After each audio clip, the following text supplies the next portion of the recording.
오늘도 하나님께서 우리들을 주의 전에 불러주신 줄로 믿습니다. 우리 각자에게 예비하신 주의 은혜가 또 지혜와 능력이 또 건강이 또 우리 안에 소원이 주 안에서 풍성해지기를 주님의 이름으로 축원합니다. 아멘. 오늘은 사무엘상 16장부터 18장 말씀을 가지고 같이 은혜를 나누겠습니다. 성경 말씀을 꼭 읽으시기를 바라고요.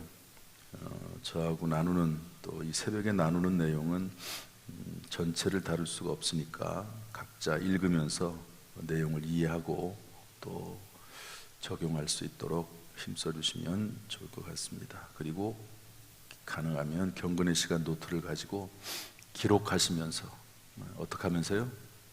기록하면서 할 수 있기를 부탁을 드립니다. 먼저 첫 번째로 하나님은 어떤 분이신가 하는 건데요. 우리 16장 7절 말씀 읽어보겠습니다. 16장 7절 말씀 다 같이 시작.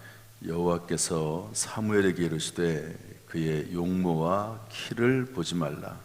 내가 이미 그를 버렸노라.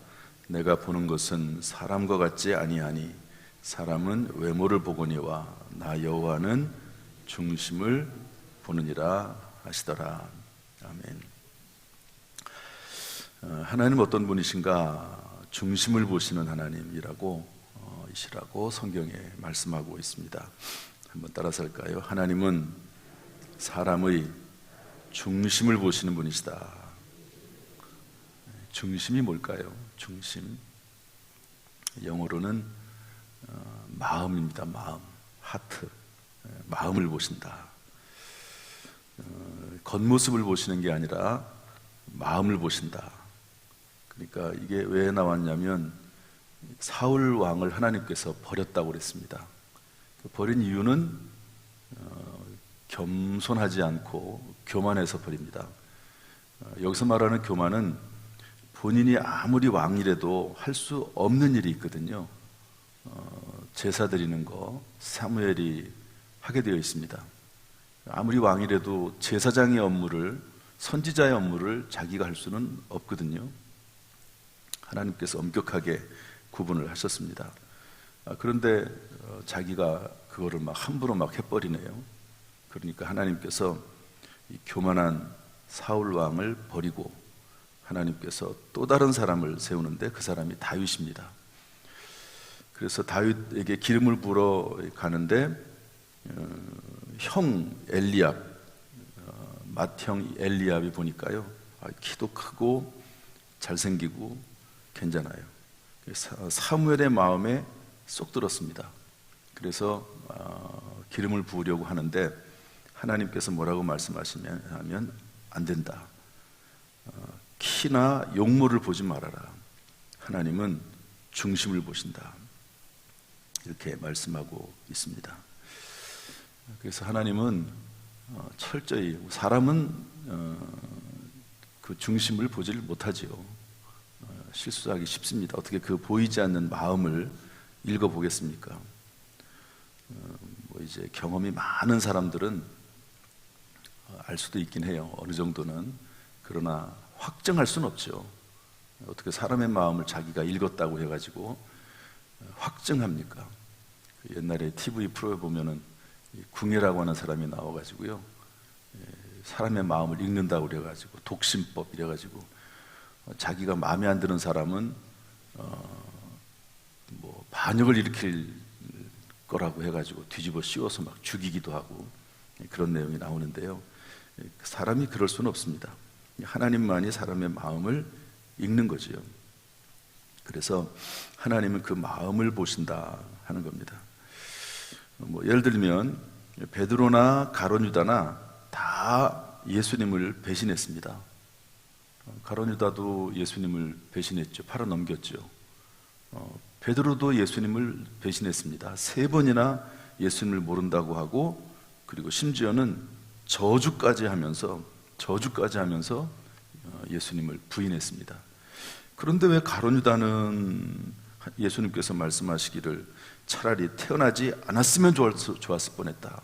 이렇게까지 얘기하시고, 베드로에게는 나중에 부활하신 후에 찾아오셔서 네가 나를 사랑하느냐, 네가 나를 사랑하느냐, 내 양을 치라, 내 양을 먹이라, 이렇게 용서의 기회를 주셨을까? 사람은 이해를 못하지만 하나님께서는 그 사람의 마음을 아시기 때문에 그런 거라고 우리가 해석을 할 수가 있습니다. 하나님의 그 불꽃 같은 눈을 어떻게 피할 수가 있겠습니까? 그래서 늘 그 하나님 앞에 겸손하고 또 겸손하게 나가는 것이 마땅히 우리 예수 믿는 사람들의 본분이요 자세인 줄로 믿습니다. 그러나 참고할 것은요, 중심을 보신다고 해가지고 공부를 못해야 된다, 가난해야 된다, 키가 작아야 된다, 못생겨야 한다, 그런 의미는 아니에요. 왜 그러냐면 중심을 보신다는 말이지, 키가 크든 작든 잘생기든 못생기든 학벌이 좋든 안 좋든, 학벌이 안 좋은 사람만 하나님이 사용하신다 그러면 사도 바울은 하나님이 사용할 수 없죠. 사도 바울은 공부 많이 한 사람입니다. 최고의 대학을 나온 사람입니다. 오늘날로 말하면 배경이 좋은 사람이에요. 학벌도 좋고 배경도 좋습니다. 그런 사람입니다. 그러니까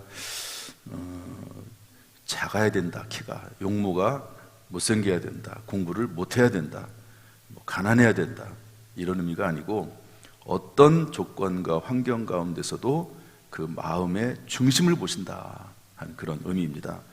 왜 그러냐면요, 우리 12절 말씀 보면 이렇게 되어 있습니다. 다윗의 모습에 대한 이야기인데, 외모에 대해서 이에 사람을 보내어 그를 데려오매 그의 빛이 붉고 눈이 빼어나고, 총명하다는 말입니다.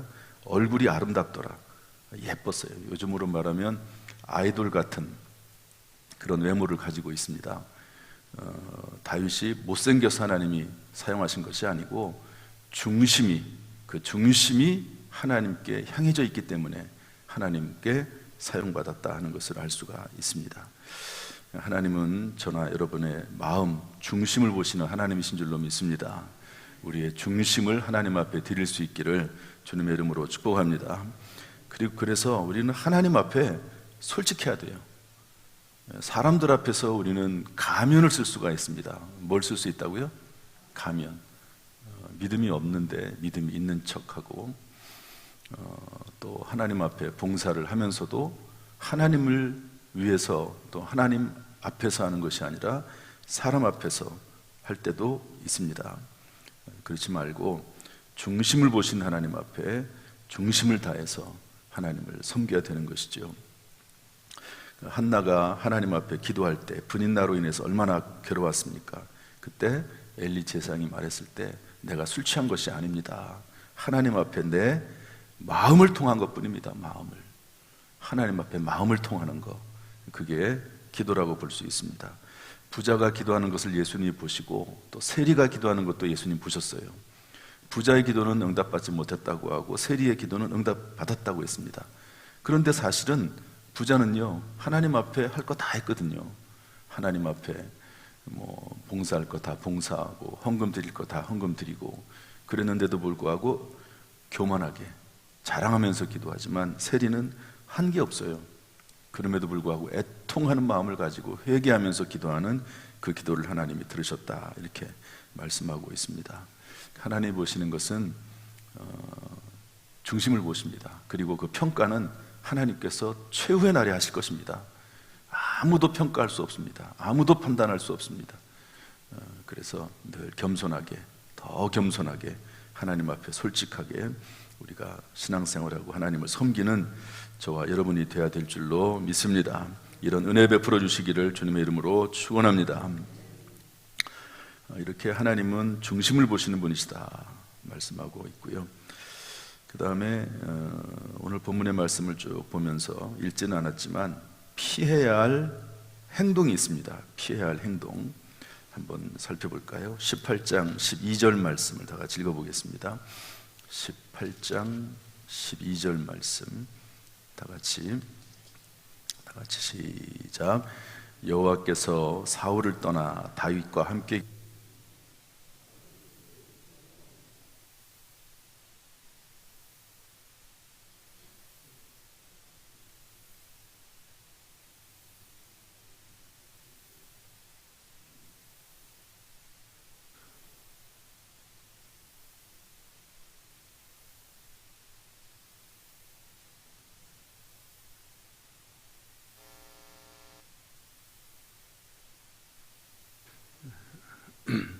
예, 됐습니다. 우리 12절 말씀 다시 한번 읽어보겠습니다. 18장 12절 말씀 시작. 여호와께서 사울을 떠나 다윗과 함께 계심으로 사울이 그를 두려워한지라. 15절 말씀도 읽어보겠습니다. 시작. 사울은 다윗이 크게 지혜롭게 행함을 보고 그를 두려워하였으나. 하나를 더 보겠습니다. 18장 28절부터 29절 말씀 다 같이 읽어보겠습니다. 시작. 여호와께서 다윗과 함께 계심을 사울이 보고 알았고 사울의 딸 미갈도 그를 사랑하므로 사울이 다윗을 더욱더욱 두려워하여 평생에 다윗의 대적이 되니라. 아멘. 사울 왕은 다윗이 늘 눈에 거슬렸습니다. 그래서 왜냐하면 다윗이 워낙 인기가 좋으니까요. 또 하는 일마다 다 잘합니다. 전쟁에 나가면 항상 승리합니다. 그러니까 걱정이 되는 거죠. 걱정이 돼서 두렵습니다. 왜 그러냐면 아들이 왕이 돼야 되는데 다윗이 혹시 이스라엘의 왕이 될까 봐 그것이 두려워가지고 늘 걱정입니다. 걱정이에요. 그래서 사울 왕이 다윗을 죽이려고 하는데 하나님이 함께 하시는 것을 보고 두려워합니다. 그리고 다윗이 지혜롭게 행하는 것을 보고 두려워합니다.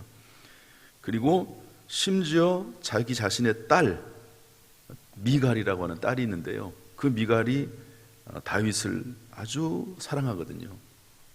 그것을 보고 더욱 두려워합니다. 더욱 두려워하고. 이것은 시기심에서 나오는 두려움일 수도 있고요. 어떤 정치적인 목적에서 나오는 두려움일 수도 있습니다. 우리가 신앙생활을 하면서 하나님께서 복 주시는 분들이 있습니다. 그런데 그런 사람들을 보면서 시기하거나 그리고 그런 사람들을 미워하거나 은근히 막 질투하는 그런 경향도 있습니다. 존귀히 여기고 사랑하고 후원하고 잘 되도록 해야 되고, 야, 저 사람은 하나님이 특별히 사랑하시는 분이구나. 저 사람을 가까이 하고 그리고 저 사람을 내가 할 수 있으면 내가 도와줘야 되겠다. 이런 마음을 가져야 되는데 그렇지 않고 시기하고 질투하고 또 자기에게 위협이 될 것 같으면 그를 두려워하고 그를 멀리하고 그런 수도 있다 하는 것을 알 수가 있습니다. 그렇게 하지 말아야 된다는 거죠. 피해야 할 행동들입니다. 저희 목회자들도 보면은요, 처음에 신학대학원에 들어가서 공부할 때는 다 똑같습니다. 다 똑같아요. 물론 이제 다르긴 하죠. 저희 신학대학원에 처음에는 42명이 입학을 했습니다. 지금은 그러다가 점점 많아져 가지고 200명까지 대학원생을 뽑다가 요즘은 한 120명 정도 이렇게 뽑습니다. 그런데 한 반절 정도는 요즘 목회를 안 한다고 그렇게 누가 얘기를 하더라고요. 근데 어쨌든 처음에 들어갈 때는 다 똑같습니다. 그리고 같은 신학생이니까요. 그런데 이제 대학 출신이 물론 다르죠. 우리 때는 서울대학 출신들이 많이 왔습니다. 고려대학, 연세대학 거기 다니다가 뭐 의대, 법대 이런 데 다니다가도 저희 그 신학대학원에 많이 들어왔거든요. 그런데 막상 신학대학원을 졸업하고 목회를 하는데요, 좋은 대학에 나왔다고 큰 목회를 하거나 목회를 잘하는 게 아닙니다. 아주 참 지금 보면은 놀랍더라고요. 어떤 사람은 서울대 법대를 나왔는데요, 우리 교단을 떠나기도 하고 또 어떤 분은 목회를 안 하기도 하고 이런 분들이 있습니다. 그래서 정말 죄송하지만 지방에 있는 대학을 나온 그런 분이 현재 우리 동기들 중에서는 제일 큰 교회에서 목회를 해요. 그리고 이제 나이도 젊어요. 저랑 비슷한 나이대인데, 근데 신학대학원은 같은 대학을 고등학교 졸업하고 나온 게 아니기 때문에 나이 차이가 많습니다. 나이 차이가 천차만별이거든요. 그런데 나이가 많이 나는 형들 목사님들이 별로 안 좋게 여기는 그런 경우가 종종 있습니다. 나이도 어리고 자기보다 특별히 뛰어난 것 같지도 않은데 큰 목회를 하고, 큰 목회 작은 목회가 어디 있겠습니까마는 그렇게 하는 경우가 있거든요. 그러나 그럴 이유가 전혀 없습니다. 하나님께서 필요에 따라서 하나님께서 목회할 수 있도록 하나님께서 인도하시는 것이지, 거기에 대해서 내가 불평하거나 불만할 일이 아무것도 없거든요. 물론 하나님께서 선하게 인도하셔서 또 큰 교회에서 목회할 수도 있습니다. 그러면 그럴수록 오히려 더 겸손하게, 하나님께서 하게 하셨으므로 겸손하게 섬기면서 또 서로 섬기고, 그렇게 해야 될 필요가 있는 것이죠. 어쨌든 여기 사울이라고 하는 사람은요, 그냥 다 모든 게 두려워요. 두렵습니다. 그리고 다 특별히 자기의 정적들, 이런 사람들을 용인하지 못하고, 더구나 이 다윗은 자기의 사위 아닙니까? 사위. 그리고 아들하고 이 다윗이 얼마나 친한지 몰라요. 아들과 이 사위가. 그럼 얼마나 좋습니까? 그런데 이 다윗을 죽이려고 해요. 다윗이 이제 골리앗과 싸워서 이기고 그 딸 미갈과 결혼해가지고 사위가 되고 나서, 그런 나중에는 사울 왕이 죽이려고 하지 않습니까? 그래서 쫓겨갑니다. 쫓겨나가지고 광야 그 도피 생활을 10년 합니다. 한 1년 정도 그 왕궁에서 군대 장군으로 일하다가 10년 동안 쫓겨가면서 거기서 고생하다가 나중에 왕이 되는데요. 이런 일들이 이제 일어나게 되는데, 이것도 하나님께서 다윗을 참 훈련시키기 위해서 하는 것을 볼 수가 있습니다. 그래서 이런 모습들은 우리가 피해야 할 행동, 할 수만 있으면 다른 사람들을 후원해주고 키워주고 하는 그런 모습들이 필요하다. 우리 교회도 할 수만 있는 대로 다른 사람들을 키워주고 후원해주고 특별히 일꾼들을 세워주고 하는 그런 교회의 모습이 우리 교회 가운데 있어야 될 줄로 믿습니다. 우리 교회가 다음 세대들을 위해서 기도하고 또 훌륭한 일꾼들을 키워내는 복된 교회가 될 수 있도록 우리가 기도 힘쓰기를 주님의 이름으로 축복합니다. 마지막 하나만 더 보겠습니다. 17장 34절 35절 말씀인데 다 같이 한번 읽어보겠습니다. 17장 34절 35절 우리 본문 읽은 말씀 다 같이 읽어보겠습니다. 시작. 다윗이 사울에게 말하되 주의 종이 아버지의 양을 지킬 때에 사자나 곰이 와서 양떼에서 새끼를 물어가면 내가 따라가서 그것을 치고 그 입에서 새끼를 건져내었고 그것이 일어나 나를 해하고자 하면 내가 수염을 잡고 그것을 쳐 죽였나이다. 정말 다윗의 모습 속에서 다윗이 하나님 앞에 쓰임받고 또 하나님의 은혜를 입었다 하는 것도 중요하지만, 다윗이요 이렇게 양을 칠 때 자기의 목숨을 무릅쓰고 충성했던 것을 볼 수가 있습니다. 여러분, 다윗의 이번에 부흥회 때도 강사 목사님이 얘기했는데 다윗의 어머니에 대한 이야기가 없다. 보통 이제 왕이 되면 어머니에 대한 내용이 어디 나오든 나올 거 아니겠습니까? 근데 어머니에 대한 내용이 없다. 그러면서 어머니로부터 상처를 많이 받았다, 그런 얘기를 했거든요. 그런데 이제 아주 오래된 일인데요. 콩희 목사님이라는 분이 있습니다. 시티 하비스트, 싱가포르의 아주 유명한 목사님인데 콩희 목사님이라고, 이 목사님이 이 부분을 가지고 설교를 했는데요. 뭐라고 설교를 하냐면 이 다윗이 서자였다, 이런 설교를 했어요. 아니 도대체 저런 말을 어떻게 함부로 하지? 여기 이 성경 아무리 뒤져봐도 다윗이 서자라고 하는 그런 말이 없는데 저런 말을 어떻게 쉽게 할까? 그런데 이제 이번에 부흥 강사 목사님도 고대 문헌이나 이런 걸 통해서 다윗이 그냥 형들이 있었지만, 한번 생각을 한번 해보십시오. 아니 자기 형들은 다 데리고 사무엘이 기름 부을 때 데리고 갖다 놓고 다윗은 아예 부르질 않아요. 그 어린 나이에 있는 다윗을 가장 힘든 일을 시킵니다.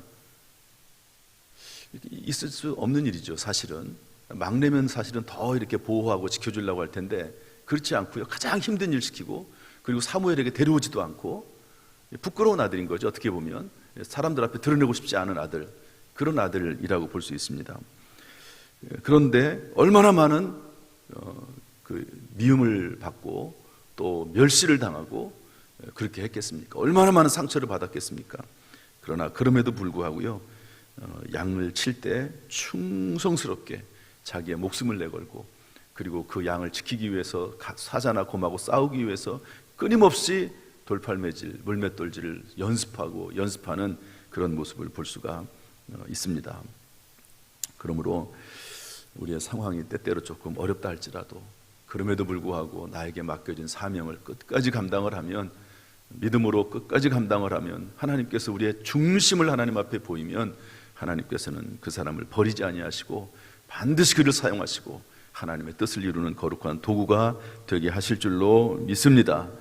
성경에 나오는 모든 사람들이 그런 사람 이야기입니다. 요셉이 13년 동안 종살이 옥살이 하면서 그렇게 됐고요, 다니엘은 사저굴에 빠질 수밖에 없는 상황임에도 불구하고 믿음을 지키고 하루에 3번씩 하나님 앞에 기도하는 가운데 그 바쁜 중에 하나님 앞에 총리의 사명을 감당하면서도 하나님 앞에 기도하는 모습을 보고, 이게 중심을 보이는 거거든요. 중심을 보이는 것은 단지 마음을 가지고 있는 것이 아니라 행동으로 표현될 때 중심을 보이는 것 아닙니까?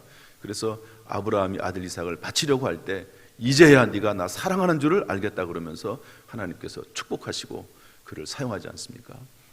이런 모습들이 우리의 마음이 하나님 앞에 표현이 되고, 그 가운데 하나님께서 우리의 마음을 보시고, 또 그 표현돼야지 모든 사람에게 이 사람이 정말 믿음이 있는지, 이 사람이 있는지 마음 중심을 하나님 앞에 드리는지 여러분 얘기할 수 있지 않겠습니까? 이런 모습으로 겸손하게 평생 흔들림 없이 살아가는 저와 여러분 될 수 있기를 주님의 이름으로 축원합니다. 기도하겠습니다.